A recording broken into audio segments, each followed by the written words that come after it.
अपने देश के लिए अपने हाथों को उठाएंगे। खुदा बाप, तूने हमारी प्रार्थना को सुना है। एक और प्रार्थना आपको करनी है फ्यूचर में। जो वर्ल्ड ये देख चुका है कि ये दुनिया युद्ध को सहन नहीं कर सकती है। अब पहले जैसा युद्ध नहीं रह गया है।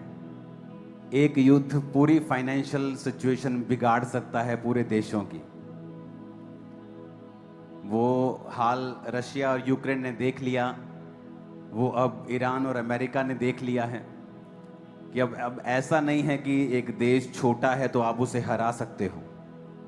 वो देश छोटा है, चाहे उसके पास आर्मी भी ना हो इतनी बड़ी, पर आपके जो दुश्मन देश हैं बड़े, वो उनके साथ मिल जाते हैं। हमने ये बहुत बार अब देखा है। तो आपने फ्यूचर के लिए प्रार्थना करनी है कि इंडिया पाकिस्तान में युद्ध ना हो। ओके, अब ये अफोर्ड नहीं कर पाएंगे लोग, तो क्रिश्चियन लोगों का काम है आपको प्रेयर करनी है आर्मी के लिए, टेररिज्म के खिलाफ कोई अंधकार की शक्ति उनकी लाइफ में काम ना करे, और किसी भी देश से युद्ध ना हो। देश की इकोनॉमी के लिए अपने हाथों को उठाएंगे और प्रार्थना करेंगे। खुदावंद, तेरे नाम में सब सेफ रहे, तेरे नाम में शांति रहे। हम जानते हैं ये अंतिम दिनों की निशानियां हैं युद्ध की, देश देश के साथ, कौम कौम के साथ, राज्य राज्य के साथ। लेकिन हम मांगते हैं खुदावंद कि हमारे समयों में हमें शांति दे। हम इसके लिए प्रार्थना कर सकते। तूने हमें हयाव दिया है खुदा बाप, और हम प्रार्थना करते शांति के लिए, देश की तरक्की के लिए खुदावंद, सब लीडर्स के लिए खुदावंद, उनकी लाइफ के लिए मेरे पिता परमेश्वर। अंधकार की शक्तियां उनके जीवनों से कार्य न कर सके खुदा, उन्हें छू, तेरा आत्मा उन्हें छुए। प्रभु यीशु मसीह के सामर्थी नाम में हम मांगते हैं। गवाही को सुनने से पहले इस वचन को मैं चाहता हूं आप सुनो, गवाही को हम बाद में सुनते हैं। बाइबल में एक ही ऐसी पुस्तक है जिसको सुनने से ही आप आशीषित हो जाते हो। कौन सी पुस्तक है वो? कौन सी पुस्तक है? बाइबल में एक लौती ऐसी पुस्तक है जिसको सुनने से ही आप ब्लेस्ड होते हो। बाकी सारे वचन हैं जो आप मानने से ब्लेस होते हो, कि आप चोरी नहीं करना, व्यभिचार नहीं करना। लेकिन बाइबल की एक लौती पुस्तक है जो सिर्फ आपको यह कहती है कि अगर तू इस पुस्तक को सिर्फ पढ़ेगा, और जो अनपढ़ हैं उनके लिए कहता है कि अगर तू इस पुस्तक को सुनेगा तो तब भी तू आशीषित होगा और धन्य हो जाएगा। तो मैं तो आपको ये बताता हूं कि ये एक हथियार है हमारे लिए कि अगर आपको अपनी लाइफ में डाउन फील होता है, या आपको लगता है कि आशीष आपकी लाइफ का हिस्सा नहीं है, और आप प्रकाशित वाक्य पढ़ें तो वचन ये कहता है, प्रकाशित वाक्य 1 अध्याय उसका 3 में लिखा है, धन्य है वो जो इस भविष्यवाणी के वचन को पढ़ता है और वो जो सुनता है और इसमें लिखी हुई बातों को मानता है, क्योंकि समय निकट है। यानी जो सुनता है, जो पढ़ता है, वो सब आशीषित हैं जब आप इस प्रकाशित वाक्य की पुस्तक को पढ़ते हैं। क्योंकि इसमें कुछ चीजें हैं जो आप मानते हैं, लेकिन कुछ चीजें ऐसी हैं जो आप मानते नहीं हैं, क्योंकि अभी वो होने वाली हैं, या कुछ हो रही हैं, या होने वाली हैं। तो जब भी आप इस पुस्तक को पढ़ते हैं या सुनते हैं, आप आशीषित होते हैं।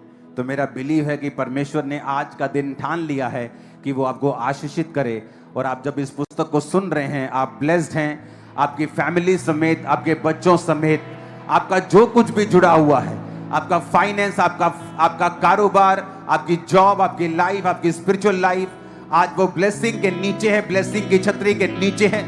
सारे कर्ज आपकी लाइफ से रिमूव किए जाते हैं, सारे श्राप आपकी लाइफ से खत्म किए जाते हैं, सारे कर्ज आपकी लाइफ से खत्म किए जाते हैं। आमीन। ऊंचा और खड़कने वाला चाहिए चर्च।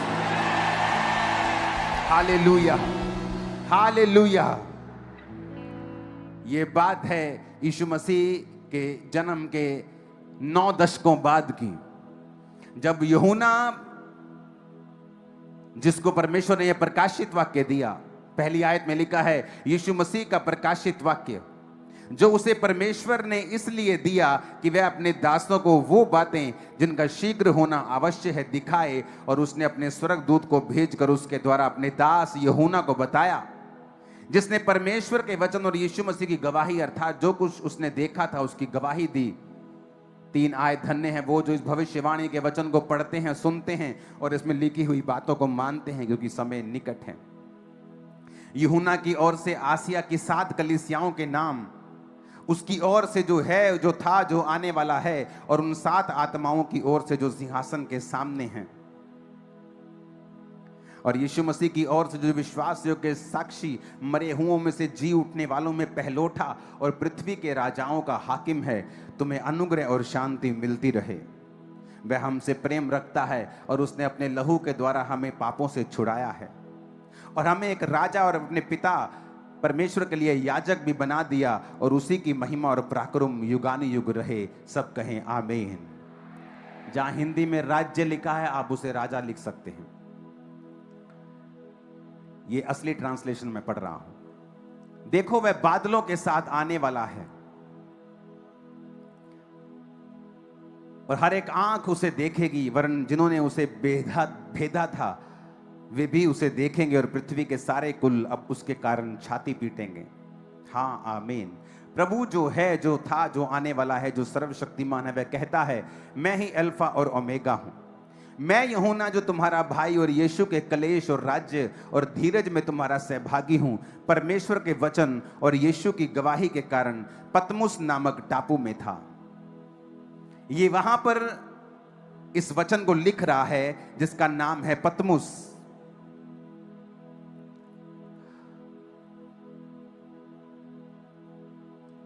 और ये पतमुस नामक जो टापू है ये 50 मील यानी 80 किलोमीटर के दूर है जहां ये यूहन्ना रहता था। जब रोमी अंपायर ने यह देखा कि जो यूहन्ना है इसका इन्फ्लुएंस बढ़ रहा है, उनको धर्म से मतलब नहीं था लेकिन उनको पॉलिटिकल मतलब था कि यूहन्ना का जो लोगों के ऊपर इन्फ्लुएंस है वो बहुत ज्यादा है। लोग यूहन्ना की बात बहुत ज्यादा मानने लगे थे। उन्हें मालूम था ये परमेश्वर का सच्चा दास है, तो लोग जो पॉलिटिकल लोग थे वो उससे भय खाते थे और उन्होंने फैसला किया कि हम यूहन्ना को मार देंगे। और जब यूहन्ना को मारने का फैसला हुआ तो उसको बुलाया गया और उसको जलते हुए तेल में डाल दिया गया। और हिस्ट्री बताती है कि यूहन्ना जलते हुए तेल से बाहर आया और उसके शरीर पर एक भी खरोंच का निशान नहीं था। और ये देखकर वो डर गए और उन्होंने 95 एडी में, आपको मालूम है जो 7 कलीसियां जिसका जिक्र प्रकाशित वाक्य में है, वो 7 कलीसियां तुर्की में मौजूद हैं आज। शायद आपको ये बात बड़ी हैरान होगी मिलने में कि वो इज़राइल में नहीं है, वो तुर्की में है। जिन 7 कलीसियाओं का नाम इस प्रकाशित वाक्य में है और वो आज भी जगहें वहां मौजूद हैं, वहां चर्चेस बनी हुई हैं। तो उन्हीं 7 कलीसियाओं में एक का पास्टर था यूहन्ना, जिसको प्रकाशित वाक्य मिला। और जब वो वहां पर इफिसुस में प्रचार, आप सभी को जेएमसी के दोस्तों, मेरा नाम है रोहित कुमार। आप देख रहे हैं जीसस प्रेस अड्डा चैनल के माध्यम से और प्रभु के मीडिया और सभी चैनलों में आपका स्वागत करता हूं। दोस्तों, आप सभी लोगों के बीच में लेके आ चुका हूं एक और अंकुर नरूरा जी की सामर्थ से भरी प्रार्थना। दोस्तों, आज की अगर सामर्थ से भरी प्रार्थना अगर आप लोग सुनते हो तो मेरे प्रियो, आज आपके जीवन में बहुत बड़ा बदलाव आने वाला है।